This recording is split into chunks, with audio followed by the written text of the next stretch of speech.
Pemain keturunan Indonesia Oleh Romeni dipastikan resmi menjadi warga negara Indonesia. Kepastian ini terungkap setelah Romeni menjalani pengambilan sumpah WNI di London, Inggris pada Sabtu 8 Februari 2025. Oleh Romeni menjalani sumpah WNI bersama dua pemain keturunan lainnya, yakni Tim Gevens dan Dion Mack. Untuk pengambilan sumpah Oleh Romeni dan kedua pemain tersebut memang dilakukan di Inggris. Hal ini karena Oleh Romeni saat ini masih memperkuat klub asal Inggris yakni Oxford United. Selama pengambilan sumpah tersebut, tentu saja dihadiri langsung oleh Kementerian Hukum yang datang langsung ke Inggris. Raut wajah bahagia juga terlihat jelas dipancarkan oleh Romeni usai resmi menjadi warga negara Indonesia.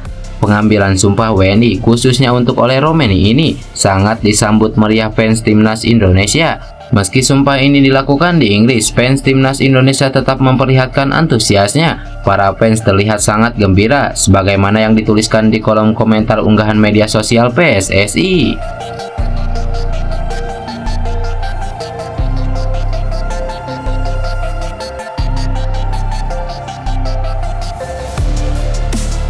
Ketua Umum PSSI Erick Thohir juga mengucapkan rasa syukurnya atas lancarnya proses pengambilan sumpah Oleh Romeni ini. Erick berharap bergabungnya Oleh Romeni di timnas Indonesia dapat meningkatkan daya gedor skuad Garuda.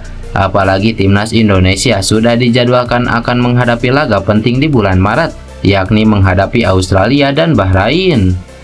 Alhamdulillah Oleh Romeni sudah resmi menjadi WNI setelah pengambilan sumpah. Semoga dengan kehadiran Oleh Romeni di timnas Indonesia, daya gedor skuad Garuda semakin tajam dan bisa memberikan dampak yang positif bagi timnas Indonesia, ungkap Erick Thohir.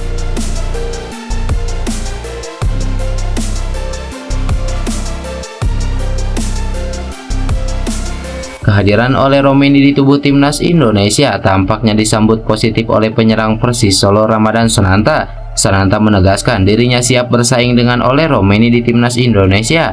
Hadirnya Oleh Romeni tentu akan membuat persaingan di lini depan timnas Indonesia semakin sengit. Sejauh ini, lini depan timnas Indonesia dihuni oleh Ragnar Oratmangun, Rafael Struijk, Hoki Caraka hingga Ramadan Sananta. Menanggapi soal kehadiran Oleh Romeni, Ramadan Sananta mengaku senang sebab hadirnya Oleh Romeni bisa menambah kekuatan lini depan timnas Indonesia. Meski begitu, Sananta menegaskan bahwa dirinya siap bersaing dengan Oleh Romeni agar mendapatkan satu tempat di tim nasional Indonesia. Hadirnya Oleh tentu sangat bagus, saya sebagai pemain harus bisa bersaing. Mudah-mudahan saya bisa membuktikan yang terbaik pada laga berikutnya. Insya Allah kalau bisa dipanggil timnas, saya bisa berusaha semaksimal mungkin. Tentu saya sangat termotivasi karena beliau Patrick Kluivert adalah pelatih baru. Saya harus bisa membuktikan yang terbaik, ungkap Ramadan Sananta.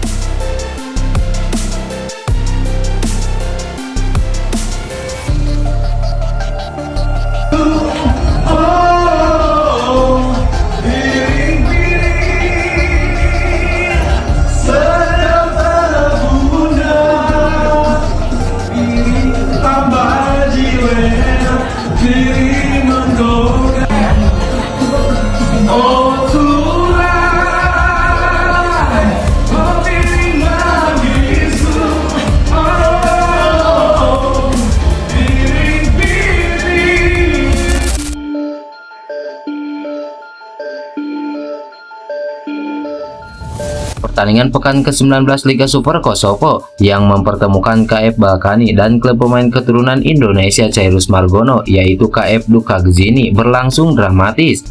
Pada laga tersebut, Chairus Margono harus merasakan kekalahan menyakitkan setelah dibobol di menit-menit akhir pertandingan.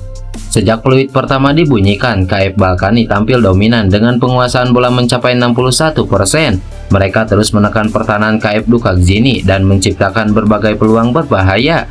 Total 24 tembakan dilepaskan oleh tuan rumah, dengan 11 diantaranya mengarah tepat ke gawang Chairus Margono. Sebaliknya, Duka Gzini hanya mampu membalas dengan satu tembakan ke arah gawang sepanjang pertandingan. Meski terus digempur, lini pertahanan Duka Gzini tampil solid dan disiplin dalam menghalau setiap serangan. Sang penjaga gawang juga berperan besar dalam menjaga skor tetap imbang hingga mendekati akhir waktu normal. Puncak ketegangannya terjadi di menit ke-95 ketika tim lawan berhasil menjebol gawang Chairus Margono. Gol ini juga memastikan poin penuh bagi tim tuan rumah.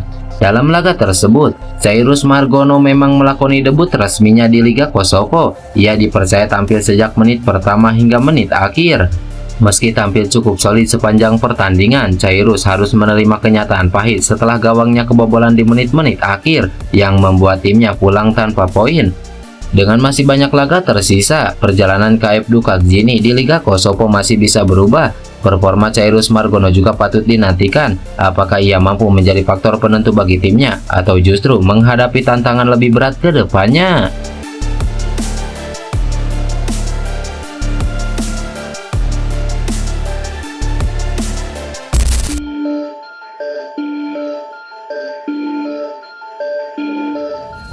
Pada pekan ke-21 Liga Belanda yang mempertemukan NEC Nijmegen dan PSV Eindhoven menyaksikan duel yang cukup sengit.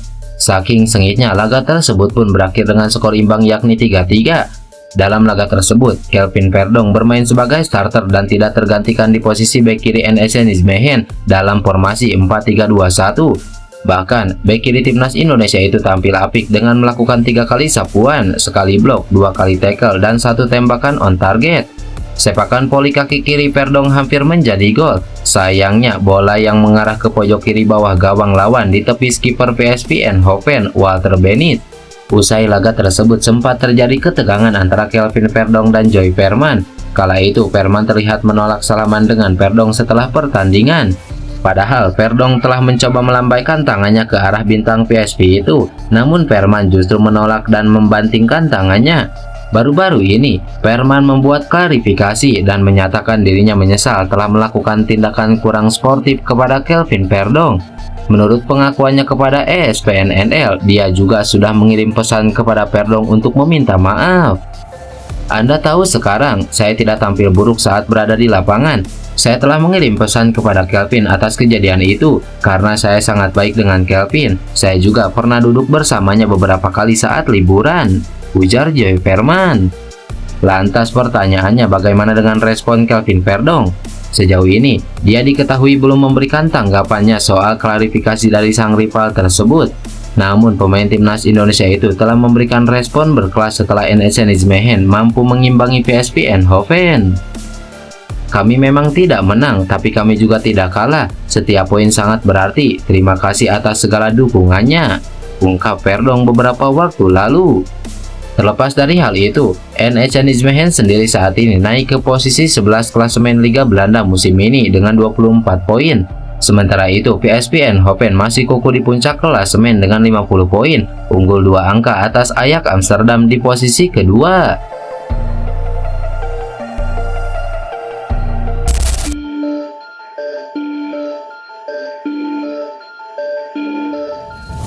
Sebagaimana yang diketahui, pelatih Persela Lamongan Zulkifli Syukur menjadi salah satu calon asisten pelatih lokal untuk Patrick Kluivert di timnas Indonesia.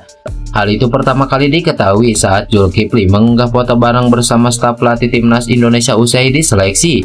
Ia berpose bersama Kluivert, Danny Lanjat, Gerald Vandenberg, Alex Pastoor, dan Sor Wedenberg. Selain Zulkifli, kandidat pelatih lokal lainnya yang mengikuti proses seleksi untuk menjadi asisten Kluivert di timnas Indonesia antara lain Kurniawan Dwi Yulianto, Bima Sakti, dan Eko Purjianto. Meski demikian, belum jelas siapa yang nantinya bakal menjadi asisten Patrick Kluivert. Hal itu lantaran proses ini hanya baru sebatas wawancara atau seleksi semata. Hal itu juga diperingatkan Zulkifli Syukur, di mana dirinya baru-baru ini mengakui jika kepastian dirinya menjadi asisten pelatih timnas Indonesia masih tanda tanya. Oke, mungkin yang harus saya perjelas terkait interview, karena rumor ini beredar luas karena salah satu postingan saya yang berfoto dengan staf pelatih timnas Indonesia. Perlu saya perjelas, itu cuma sebatas interview yang dimana ada calon pelatih yang terlibat, salah satunya adalah saya, ujar Zulkifli Syukur.